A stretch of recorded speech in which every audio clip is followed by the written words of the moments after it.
Accueil chaleureux et côte à côte lors d'une conférence de presse ici sur la pelouse sud de la Maison-Blanche. Une démonstration au monde, car c'est le premier dirigeant invité à la Maison-Blanche par la présidence Biden. La focale de cette administration se tournera sur ce qu'ils appellent l'Indo-Pacifique et bien sûr l'Alliance japonaise, qui est en place depuis la fin de la Seconde Guerre mondiale. Bien sûr, ils jouent sur cet arrangement informel des démocraties, comme ils les appellent, dans l'Indo-Pacifique, le Japon, les États-Unis, l'Inde et l'Australie. Ils disent vouloir déployer plus de médicaments contre la Covid, comme nous l'avons entendu lors du sommet du Quad le mois dernier, mais aussi en se concentrant de plus en plus sur la sécurité.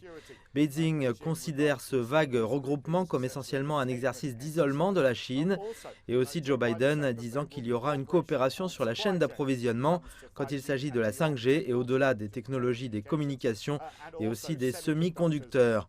Le Japon est beaucoup plus lié à la Chine en termes de relations économiques et les États-Unis s'inquiètent d'être trop dépendants. Le Japon et les États-Unis sont à la fois profondément investis dans l'innovation et dans l'avenir. Cela comprend l'engagement d'investir et de protéger les technologies qui maintiendront et affinent notre avantage concurrentiel. Compte tenu de la situation régionale actuelle, de l'environnement sécuritaire sévère, l'importance de notre alliance a atteint des sommets.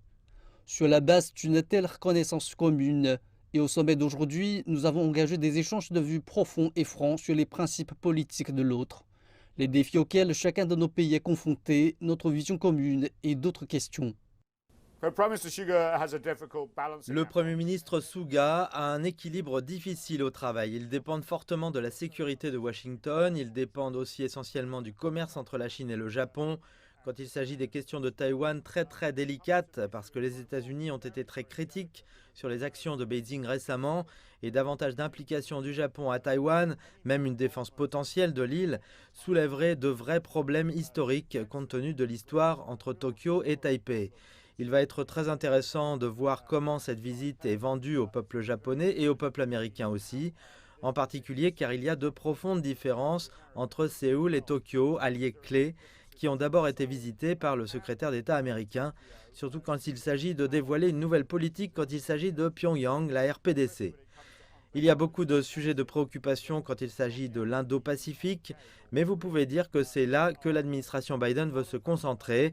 Ils retirent leurs troupes d'Afghanistan, où ils surveillent militairement, économiquement et autres très fermement la région Asie-Pacifique, surtout quand il s'agit du changement climatique.